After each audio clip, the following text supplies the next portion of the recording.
আসসালামু আলাইকুম গাইজ। আজকে একটি নতুন রাউটার নিয়ে নিলাম বাসায় সেট আপ করার জন্য, তাই ভাবলাম একটি ভিডিও তৈরি করা যাক।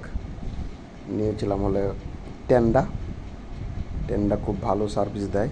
এর আগেও আমি একটি টেন্ডা ব্যবহার করেছি, খুব ভালো সার্ভিস পেয়েছি, তাই ভাবলাম আজকে একটা রিভিউ ভিডিও দেওয়া যাক। ভালো স্পিড, ভালো টেকসই, 1 বছরের ওয়ারেন্টি আছে, ফ্রি সার্ভিস করে দিবে। দেখে নিলাম back side, front side everything is okay. 4 এন্টিনিয়ার, যেটাতে ভালো সার্ভিস, দূরত্ব ভালো পাওয়া যায়। এটা হলো চার্জিং পিন এবং রাউটার, ইন্টারনেট কেবল কানেক্টর পোর্ট, যেটা দিয়ে আমরা কানেক্ট করবো। এগুলো আজে বাজে কাগজ, কোনো দরকার নেই। ধন্যবাদ।